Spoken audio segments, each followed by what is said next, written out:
오늘 우리가 함께 하실 말씀은 우리 요한복음 말씀입니다. 요한복음 1장 1절 말씀입니다. 요한복음 1장 1절 우리 단 한 절 말씀 우리 함께 봉독하도록 하겠습니다. 시작.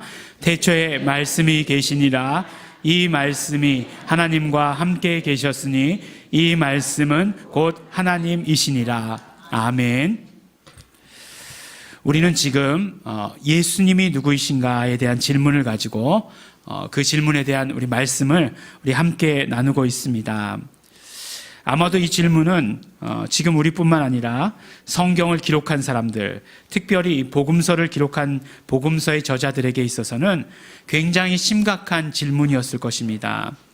지난주에 우리가 살펴본 대로 마태복음에서 마태는 예수님을 이렇게 소개했습니다. 마태복음 1장 1절 아브라함과 다윗의 자손 예수 그리스도의 세계라. 이렇게 말씀하심으로 말미암아 예수 그리스도는 누구신가? 아브라함과 다윗의 자손이다. 이렇게 말씀하신 것입니다. 원어를 직역하면 다윗의 아들 그리고 아브라함의 아들 예수 그리스도라고 이렇게 한다고 말씀드리지 않았습니까? 그런데 우리 성경에는 아무래도 아브라함이 더 연장자잖아요. 연장자라기보다는 더 이렇게 뭐라고 그러죠? 조상이시니까 아브라함을 먼저 쓰고 다윗을 나중에 쓰지 않았을까 하는 개인적인 의견입니다. 개인적인 의견을 피력해 봅니다. 그렇지만 예수님을 아브라함의 아들이다라고 말씀하신 분명한 이유가 있다. 이렇게 우리 말씀을 통해 함께 나누었었죠. 지난주의 말씀을 기억하시는지 기억하시지 못하시는지 잘 모르겠지만 사실 말씀을 이렇게 시작했습니다. 무슨 말씀이었냐면 바로 우리가 모두가 다 충만해져야 복음을 전할 수 있다. 우리가 충만해져야 예수님을 드러낼 수 있다. 정말 우리가 예수님을 증거한다는 것은 우리가 신앙생활을 한다는 것 이상의 것이다 라고 이렇게 말씀을 나누었었습니다. 그래서 말씀을 전하는 목사뿐만 아니라 우리 모두가 다 예수님을 전하는 데에 부르심을 받았기 때문에 그 사명을 우리가 가지고 있기 때문에 우리 모두가 다 충만해야 된다 이렇게 말씀을 시작했습니다. 근데 이게 무슨 뜻이었나 하면 사실은 그런 뜻이었어요. 제가 말씀을 들어서 충만하다 그런 뜻이었어요. 예. 아무도 모르셨죠. 예. 이 말씀을 들었습니다. 예수의 이름 클래스를 통해서 하나님과 아브라함과 맺은 언약에 대해서 그 말씀을 들었어요. 지난주에 우리가 함께 나눈 그 말씀입니다. 그 말씀이 저에게 굉장히 큰 은혜가 되었고 또 그 말씀으로 인해서 성경을 바라보는 눈, 저의 어떤 모든 신앙생활, 이 모든 것들이 다 바뀌게 된 것, 그것을 경험할 만큼 그렇게 놀랍고 그전 구체적인 그런 큰 말씀이었습니다. 그러면 우리 지난주 말씀을 다시 한번 기억해 보면서 하나님께서 아브라함과 맺은 언약, 그 구체적 내용이 무엇이었습니까? 바로 그것을 아는 것, 그 언약을 제대로 이해하는 것, 그것이 너무나 중요했어요. 왜냐하면 마태복음에서 바로 제일 처음에 예수 그리스도를 아브라함의 아들 예수 그리스도라고 말한 이유가 여기 있었기 때문에 그래요. 단순히 족보 이야기를 하려고 했던 것이 결코 아닙니다. 바로 예수 그리스도는 아브라함과 맺으신, 하나님께서 아브라함과 맺으신 언약의 완성이기 때문에 그랬다라고 말씀드렸었습니다. 아니, 하나님께서 언약하신 것이 자손을 주시겠다고 하신 것 아니냐. 그리고 그것은 그 자손이라고 하는 것은 분명히 이삭을 말하는 것 아니냐.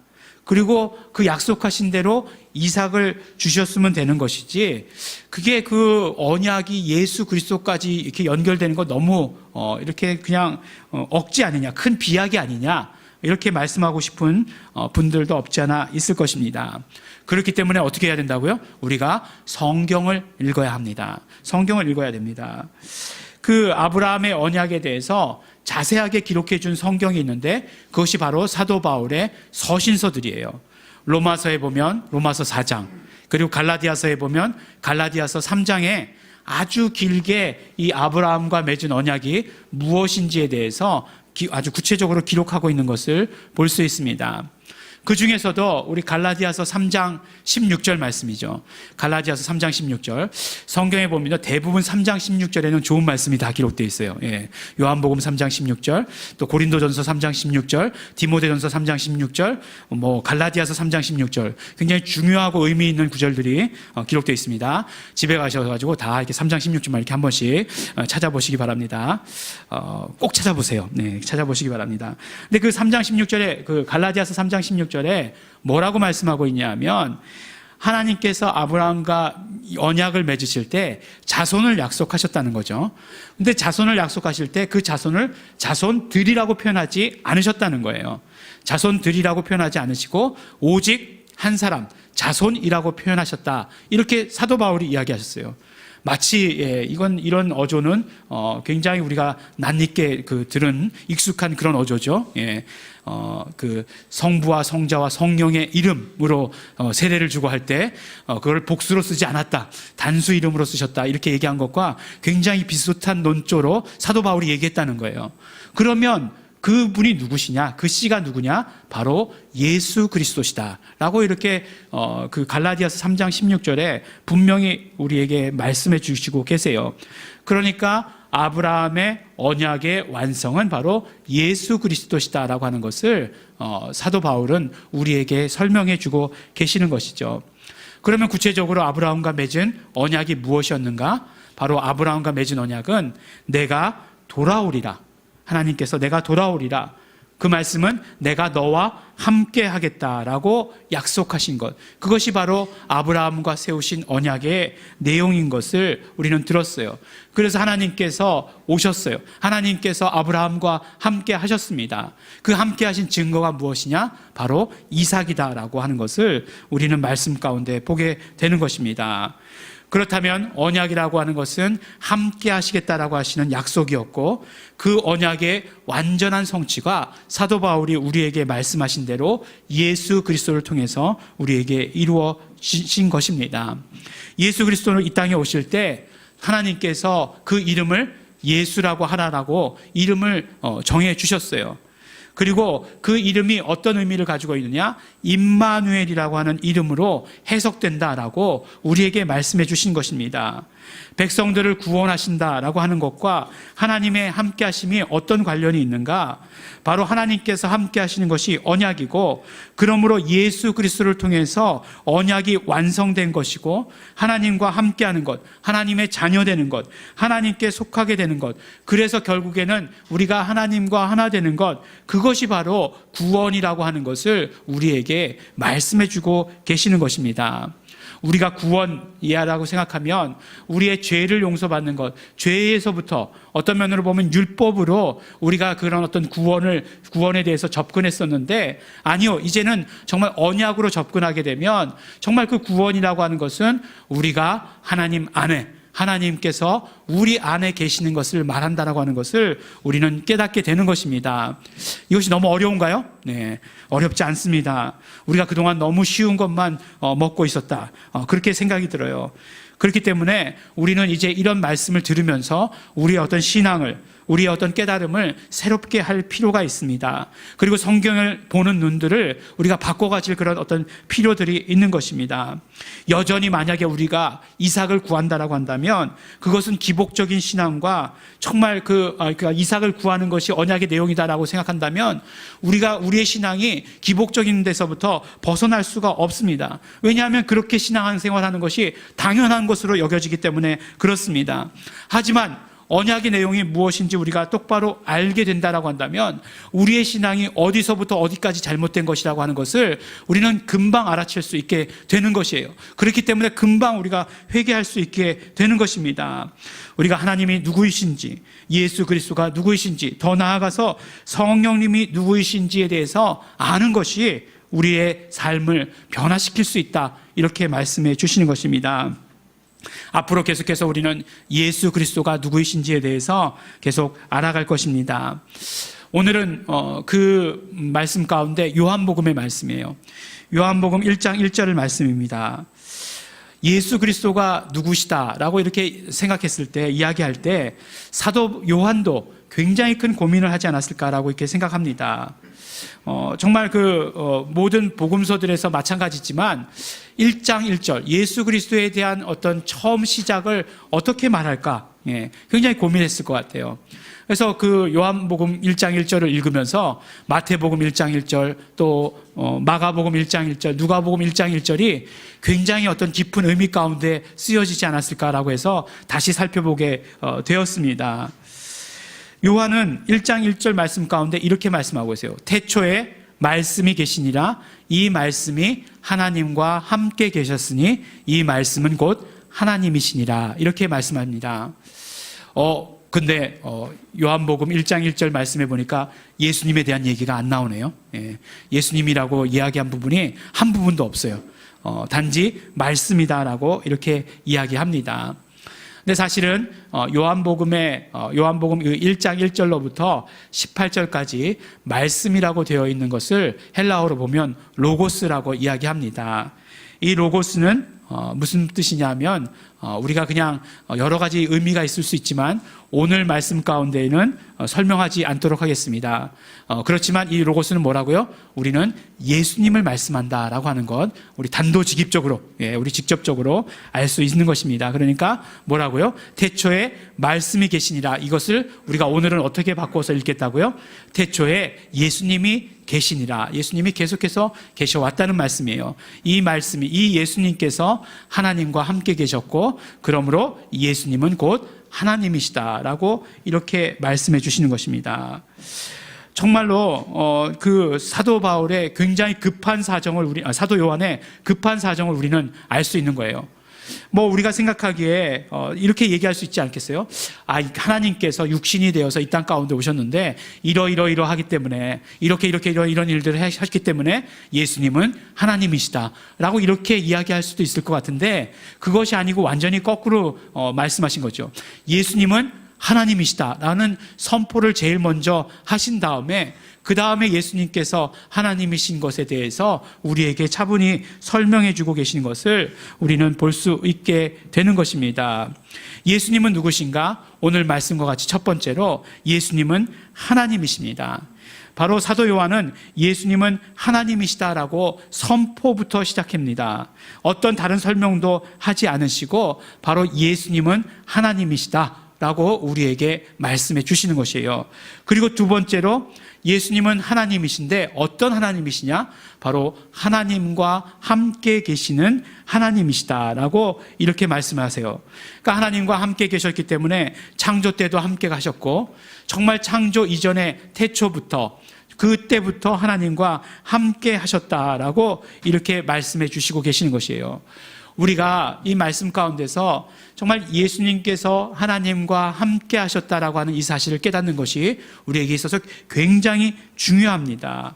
이것은요, 본래 하나님의 정말 본래 성품이기 때문에 그래요. 하나님의 본래 성품이기 때문에 예수님께서 하나님과 함께 계셨다라고 하는 것, 이것은 너무나 중요한 것이고 그리고 예수 그리스도를 통해서 하나님의 그 본래 성품을 우리에게 드러내 주셨다라고 하는 것을 우리는 알게 된다는 것이에요. 그 선포를 처음부터 시작하고 계시는 것이에요. 예수님은 하나님이신데 어떤 하나님이시냐? 어떤 본래 성품을 가지고 계신 하나님이시냐? 하나님과 함께 하시는 하나님이시다라고 하는 것을 우리는 알 수 있게 되는 것입니다. 이 말씀을 우리가 요한복음 1장 1절서부터 우리가 이해하게 되어야 그래야 우리가 삼위일체 하나님도 알 수 있게 되는 것이고 또 우리가 정말 귀하게 여기는 복음, 예수 이름의 복음이라고 하는 그 복음도 온전히 깨달을 수 있는 것, 바로 우리가 이 삼위일체 하나님을 온전히 깨달을 때야 가능한 것이다라고 말씀해 주시는 것입니다. 이런 하나님께서, 이런 예수님께서, 하나님이신 예수님께서 육체를 입고 이 땅 가운데 오셨다는 것이에요. 그래서 사도 바울은 또 염려하는 것이죠. 예수님이 하나님이신 것을 알지 못할까 봐 계속해서 그의 서신서들을 통해서 우리에게 알려주십니다. 바로 언약이 예수 그리스도를 통해서 완성되었다는 것을 알려주시는 것처럼 또 사도 바울은 예수님이 하나님이신 것을 우리에게 알려주시는 것이에요. 고린도후서 4장 4절, 골로새서 1장 15절에 보니까 예수 그리스도는 하나님의 형상이시다라고 분명히 말씀을 해주십니다. 뿐만 아니라 우리가 잘 알고 있는 빌립보서 2장 6절 이하의 말씀을 통해서 그는 근본 하나님의 본체시나 라고 이렇게 말씀하심으로 말미암아 예수는 누구신가? 예수는 바로 하나님이신 것을 우리에게 말씀해 주시고 계시는 것이에요. 예수님은 하나님이시다. 그리고 하나님과 함께 하시는 하나님이시다라고 이렇게 말씀해 주시고 계시는 것이에요. 그래서 예수님께서 말씀하시기를 성경이 모두가 다 나에 대해서 증거하고 있다라고 예수님께서 말씀하시지 않으셨습니까? 하나님께서도 예수 그리스도가 하나님이심을 증거해 주시고 계시잖아요. 이는 내 사랑하는 아들이요 내 기뻐하는 자다. 하나님께서 사랑하는 아들이라고 말씀하셨다라고 한다면 무슨 말씀이에요? 그것은 하나님이시다, 그런 말씀인 것이죠. 그리고 하나님뿐만 아니라 바로 그 베드로의 고백을 통해서도 또 도마의 고백을 통해서도 예수가 하나님이심을 우리에게 증거해 주시고 계시는 것이죠. 우리 사도 그 베드로의 그 고백을 우린 다 잘 알고 있지 않습니까? 우리의 신앙 고백으로 사용하고 있지 않아요? 예수님 당신은 그리스도시요 살아계신 하나님의 아들이십니다. 예수님 당신은 하나님이십니다 라고 고백하는 거죠. 도마는 부활하신 예수님을 만났을 때 보다 더 구체적으로 예수님 나의 주, 예수님 나의 하나님이십니다라고 이렇게 고백하는 것을 우리가 보게 된 것이에요. 그래서 성령님께서 하시는 모든 일들 가운데 가장 중요하고 큰 일이 무엇입니까? 바로 예수 그리스도를 증거하시는 일이잖아요. 우리가 어떻게 예수님을 하나님으로 알 수 있는가? 성령님께서 증거해 주시기 때문에 성령님의 역사로 말미암아 우리는 예수님이 하나님이신 것을 알고 경험하게 된다, 이렇게 이야기하시는 것 아닌가 하는 것이에요. 그렇게 예수님께 성령님께서 우리에게 변화하고 계시고 또 세상에 변화하고 계시는 것을 우리는 알 수 있는 것이고, 성령 받은 우리도 예수가 하나님이심을 증거하고 변화하고 있다라고 말씀하는 것입니다. 예수는 하나님이십니다. 바로 예수님은 로고스라고 표현했을 때 신성과 인성을 모두 다 가지고 계신 하나님이시다, 그런 의미를 가지고 있는 것인데 그 하나님께서 바로 육신을 입고 오셨다는 것이에요. 그래도 하나님이십니다. 그래서 1장 18절, 오늘 우리가 말씀 가운데 읽진 않았지만 요한복음 1장 1절에서부터 요한복음 1장 18절까지를 요한복음의 서론이라고 이렇게 이야기를 합니다. 왜 그렇게 특별히 말씀하냐 하면 그 요한복음 1장 1절로부터 18절까지 나올 때 그 말씀은 바로 예수님, 로고스는 예수님을 의미하는 것이에요. 그런데 다른 데서 나오는 말씀은 바로 하나님의 입에서 나오는 말씀, 예수님의 입에서 나오는 말씀을 의미하는 것이기 때문에 그렇습니다. 그렇기 때문에 사도 요한은 그 요한복음을 쓰면서 요한복음의 서론에 대해서 굉장히 특별한 의미를 두었어요. 근데 그 18절 말씀에 보면 오늘 우리가 읽진 않았지만 뭐라고 말씀하고 계시냐면 본래 하나님을 본 사람이 없으되 아버지 품속에 있는 독생하신 하나님이 나타내셨느니라 라고 이렇게 말씀하고 있습니다. 근데 독생하신 하나님, 이런 표현 갑자기 처음 듣는 것 같은 그런 느낌 안 드세요? 늘 그냥 성경 가운데 우리가 읽었었는데 갑자기 성경에서 보니 지금 설교 시간에 이야기를 하니까 처음 듣는 것 같은 그런 느낌이 들어요. 저도 어제 설교를 준비하면서 왜 처음 듣는 것처럼 느낌이 들었냐면 독생자라는 말은 많이 들었어요. 우리가 또 많이 듣지도 않아요, 사실은. 독생자라는 말씀이 요한복음 요한 1서를 통해서 4번인가 5번밖에 나오지 않습니다. 그럼에도 불구하고 어쨌든지 간에 요한복음 3장 16절에 나오니까 독생자라는 말은 많이 들은 것 같아요. 그런데 독생자라는 말은, 그러니까 독생자라는 말은 아들이란 말, 독생하신 아들이란 말이고, 그런데 오늘 18절의 말씀을 보니까 독생하신 하나님이라고 분명히 이야기하고 계신 것을 우리가 보게 되는 것이에요. 그러니까 우리가 서론 처음 선포서부터 시작해서 마지막 서론의 결론에 이르기까지 똑같은 동일한 말씀을 주고 계시는데 무슨 말씀입니까? 바로 예수님은 하나님이시다라고 하시는 그 말씀을 우리에게 주고 계시는 것이에요. 그런데 뭐라고 말씀하고 계세요? 아버지 품속에 있는, 이렇게 말씀하세요. 무슨 말씀입니까? 바로 하나님과 함께 계시는 그 말씀이죠. 그러니까 요한복음 1장 1절 말씀과 요한복음 1장 18절 말씀이 다른 말씀인 것처럼 느껴지지만 똑같은 말씀인 것을 우리는 말씀을 통해서 알게 되는 거죠. 바로 하나님, 예수님은 하나님이신데 어떤 하나님이시냐? 바로 하나님과 함께 계시는 하나님이시다라고 하는 것을 이야기해 주고 계시는 것이죠. 본 김에 18절 말씀을 보니까 독생하신 하나님이 나타내셨느니라 이렇게 얘기하니까 나타내셨다. 이게 무슨 말인가? 뭐 이게 현현하셨다. 어려운 말로 이런 말인가? 뭐 육신이 되어 오셨다. 이런 말인가? 라고 이렇게 생각이 되는데 그런 말씀보다는 바로 무슨 말씀이냐? 바로 우리에게 그러니까 독생하신 하나님께서 스스로를 알리셨다. 스스로를 선포하셨다라고 하는 이런 표현이 훨씬 더 원어에 가까운 표현입니다. 그러니까 스스로가 독생하신 하나님께서 우리에게 알리신 거예요. 그리고 우리에게 선포하셨다. 이렇게 말씀하고 있는 것을 우리는 들을 수 있게 됩니다. 무엇을요? 바로 예수가 하나님이심을, 그리고 예수께서 바로 하나님과 함께 하셨음을 우리에게 알리셨다, 이 말씀이에요. 그런데 여기서 중요한 것이 하나 더 있어요. 뭐가 중요하냐면 예수님 이런 분이세요. 예수님 하나님이시고 예수님은 하나님과 함께 계셨던 하나님이신데 우리에게 어떤 영향을 주시느냐? 예수님 이런 분이신데 예수님께서 우리와 함께 하시겠다라고 말씀해 주시는 것이에요. 정말 우리와 함께 하시겠다라고 하시는 이 말씀이 우리에게 너무나 중요합니다. 하나님께서 우리와 함께 계시다라고 하는 그 이름으로 오셨어요. 마태복음 1장에 그 이름으로 우리에게 오신 것, 그러니까 우리와 함께 계시는 하나님이신 것을 우리는 알 수 있는 것이죠. 근데 예수님께서 오셔서 뭐라고 말씀하시냐? 마태복음 28장 마지막 절 부분에 보면 내가 세상 끝날까지 항상 너희와 함께 하리라, 이렇게 말씀해 주시는 것이에요. 예수님께서 그렇게 하시겠다라고 우리에게 말씀해 주시는 것이에요. 그러니까 예수님께서 항상 우리와 함께 하신다라고 말씀해 주시는 것 아닙니까? 그래서 요한복음에서는 이거를 어떻게 표현하고 있어요? 예수님께서 우리 안에, 우리가 예수님 안에, 그렇게 아주 그냥 어떤 독특한 방식으로 표현해 주고 계시는 것을 볼 수 있지 않는가 하는 것이에요. 사도 바울도 갈라디아서 3장 27절 말씀해 보니까 이렇게 말씀하세요. 누구든지 그리스도와 연합하여 세례를 받으면 그리스도로 옷 입은 사람이다 라고 이렇게 말씀해 주시는 것을 볼 수 있는 것입니다. 완전한 연합을 말씀하는 거죠. 그러니까 한마디로 얘기하면 예수님은 하나님이세요.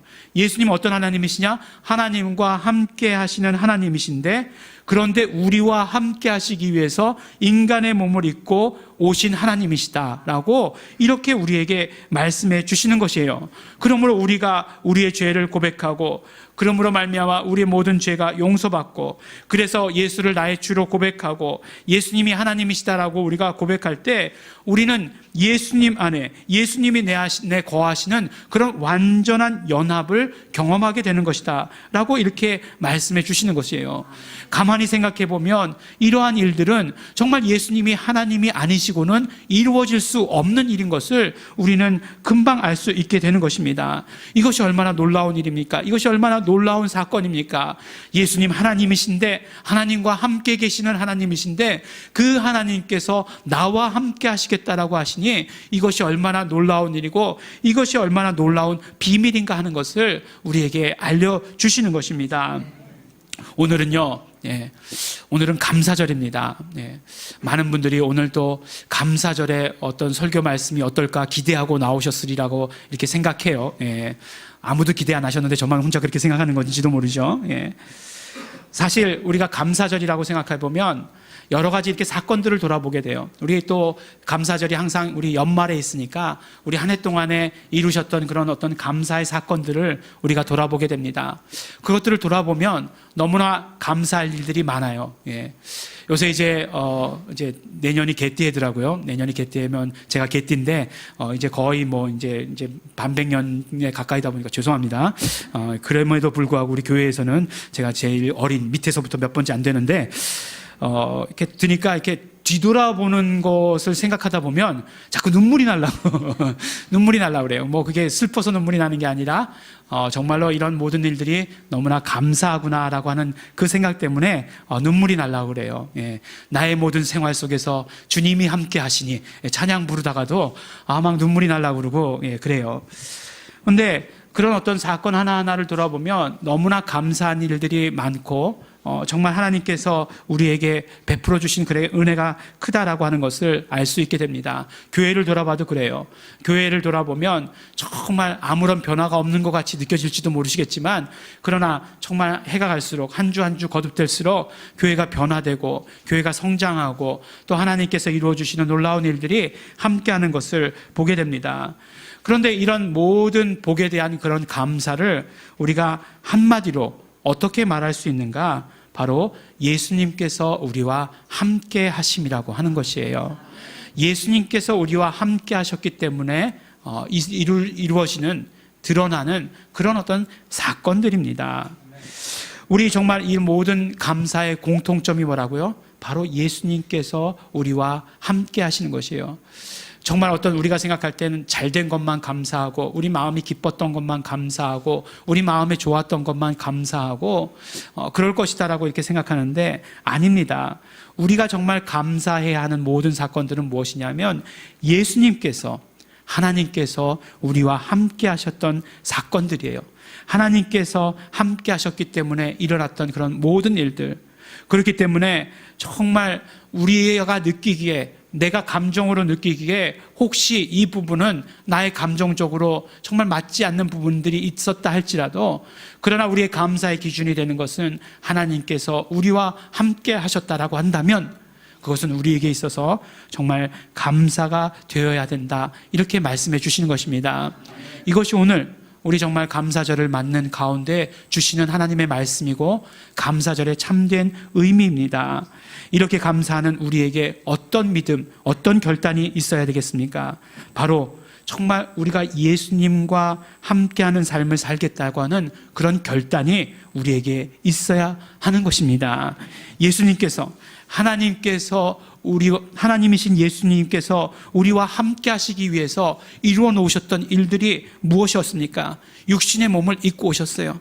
그리고 육신의 몸을 입고 오셔서 저주와 고통과 십자가의 죽으심을 경험하지 않으셨습니까? 왜요? 우리의 죄의 문제를 해결하시기 위해서, 우리 죽음의 문제, 우리 저주의 문제를 해결하시기 위해서. 왜냐하면 우리가 그 죽음의 문제, 저주의 문제를 그대로 가지고는 예수님과 하나 될 수 없었기 때문에 그랬던 것이에요. 그래서 우리는 그 공로를 의지하기만 하면, 그 공로를 믿는다고 고백하기만 하면 그 예수님과 하나 되는 것 아닌가 하는 것이에요. 이것보다 더 큰 은혜가 어디 있습니까? 이것을 기억하고 이것을 고백하는 것보다 더 큰 감사가 어디 있겠는가 하는 것이에요.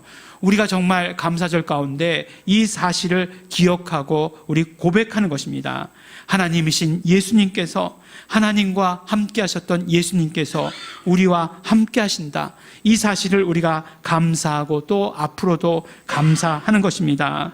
나의 감사의 제목, 이것이 나의 결단의 제목이 되는 것이고, 나의 감사는 나의 날마다의 고백이 되는 것이고, 부활하신 예수님을 만났던 도마가 고백했듯이 예수님 나의 주, 예수님 나의 하나님이십니다, 예수님에 대한 신앙 고백이 나의 감사의 고백이 되는 것, 오늘 우리에게 이것을 말씀해 주시는 것입니다.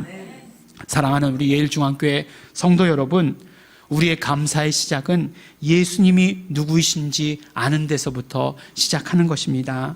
예수님은 하나님이십니다. 하나님과 함께 하신 하나님이시고 우리와 함께 하시는 하나님이십니다.